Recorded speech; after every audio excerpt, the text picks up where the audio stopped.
आप देख रहे हैं इंडिया टाउन न्यूज भारत की बात। नमस्कार, आप देखना शुरू कर चुके हैं इंडिया टाउन न्यूज भारत की बात और मैं हूं आपके साथ सुधीर मिश्रा। अगर आपने भी अपने घर या संस्थान की छत पर भारी भरकम पैसे खर्च करके रूफटॉप सोलर सिस्टम लगवाया है या फिर भविष्य में लगाने की सोच रहे हैं तो ये खबर आपके लिए एक बहुत बड़ा झटका है। छत्तीसगढ़ में सौर ऊर्जा को बढ़ावा देने के दावों के बीच छत्तीसगढ़ राज्य विद्युत नियामक आयोग यानी कि CSERC ने एक ऐसा फैसला सुनाया है जिससे सोलर उपभोक्ताओं की बचत का गणित पूरी तरह बिगड़ गया है। सरकार ने ग्रिड में भेजी जाने वाली अतिरिक्त बिजली की खरीद दर, जिसे हम बायबैक रेट कहते हैं, उसे भारी मात्रा में घटा दिया है। अगले वित्त वर्ष से यह कटौती करीब 22% तक होने जा रही है। यानी अब आपको अपनी ही छत पर बनी अतिरिक्त बिजली बेचकर सरकार से बहुत कम पैसा मिलेगा। आखिर आयोग ने यह फैसला क्यों लिया? नेट मीटरिंग वाले उपभोक्ताओं पर इसका क्या असर होगा और अब प्रति यूनिट आपको कितने रुपए मिलेंगे? आइए समझते हैं इस पूरी रिपोर्ट में।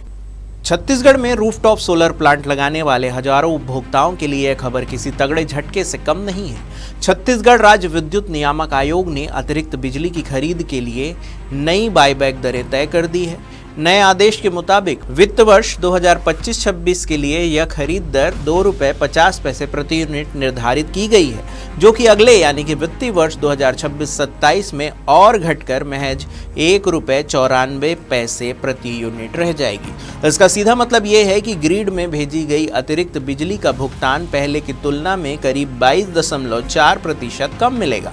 इस फैसले से उन परिवारों और संस्थानों को सबसे ज़्यादा नुकसान होगा जिन्होंने अतिरिक्त बिजली बेचकर सोलर सिस्टम लगाने में आई भारी भरकम लागत को जल्द से जल्द वसूलने की योजना बनाई थी। अब सवाल ये उठता है कि आखिर आयोग ने यह फैसला किस आधार पर लिया है। इस मामले में आयोग का कहना है कि यह आदेश डिस्ट्रीब्यूटेड रिन्यूएबल एनर्जी यानी कि DRE विनियमों और राज्य विद्युत वितरण कंपनी से प्राप्त आंकड़ों के आधार पर जारी किया गया है, जिसका उद्देश्य सभी उपभोक्ताओं के लिए एक पारदर्शी और एक समान भुगतान व्यवस्था लागू करना है। जो दर्शक नहीं जानते हैं उन्हें बता दें कि नेट मीटरिंग व्यवस्था के तहत सोलर प्लांट से बनने वाली बिजली का समायोजन सबसे पहले उपभोक्ता की खुद की खपत में किया जाता है। इसके बाद भी अगर बिजली बचती है तो वह सीधे सरकारी ग्रिड में चली जाती है और उसकी यूनिट उपभोक्ता के खाते में लगातार जमा होती रहती है। हाँ, अभी वर्तमान में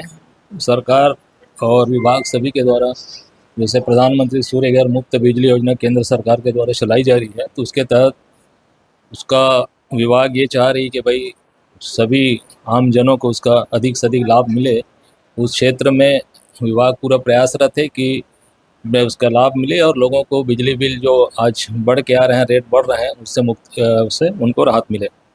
सर, इसी तरीके पर देखा जा रहा है कि अभी एक नया आदेश जारी हुआ है जिसमें सोलर पैनल पर प्रति यूनिट जो ₹2 की दर फिक्स हुई थी, अब उसे घटा करके ₹1.94 कर दिया गया है, जिसमें 56 पैसे की जो नुकसान है वो उपभोक्ताओं को झेलना पड़ता है। हाँ, अभी एक आदेश आया हुआ है जो हमारे माननीय छत्तीसगढ़ राज्य विद्युत नियामक आयोग जो टैरिफ और बिजली बिल के संबंध में जो दिशा निर्धारित करती है, उसके द्वारा 25-26 में जो रेट तय हुआ था फाइनेंशियल वित्तीय वर्ष के लिए, जिसमें ₹2.50 प्रति यूनिट के दर से था, और अभी 26-27 के लिए जो नया दर लागू की गई है आयोग द्वारा, उसमें ₹1.94 प्रति यूनिट के हिसाब से उनको प्रति यूनिट पे अवांस दिया जाएगा या फिर उनको इस निर्णय से क्या ये लगता है कि आने वाले समय में उपभोक्ताओं का किस तरीके से इस सोलर पैनल को लेकर के कमी देखी जाएगी?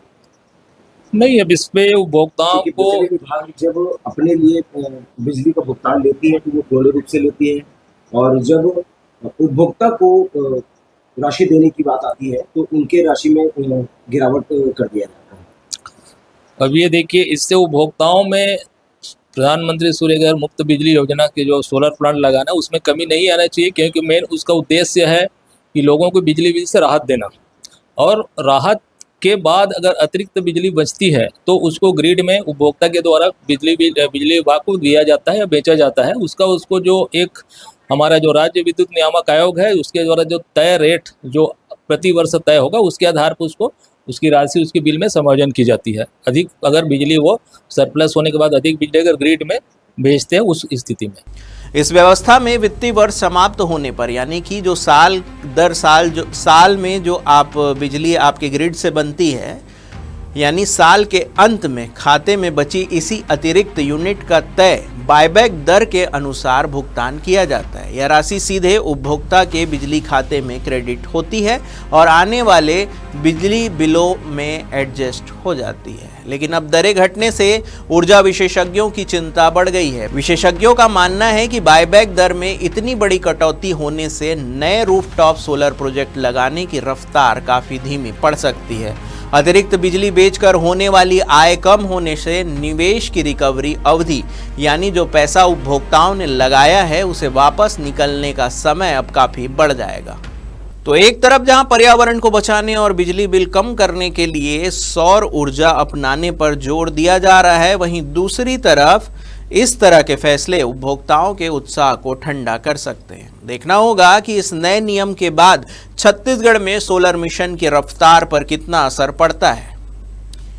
फिलहाल के लिए बस इतना ही। अगर आपको लगता है कि हम देश और प्रदेश की हर गंभीर और जरूरी मुद्दे को पूरी ईमानदारी के साथ आपके सामने लाते हैं तो चैनल को सब्सक्राइब जरूर करें और हमेशा खबरों से अपडेट रहने के लिए देखते रहिए इंडिया टाउन न्यूज़ भारत की बात। नमस्कार।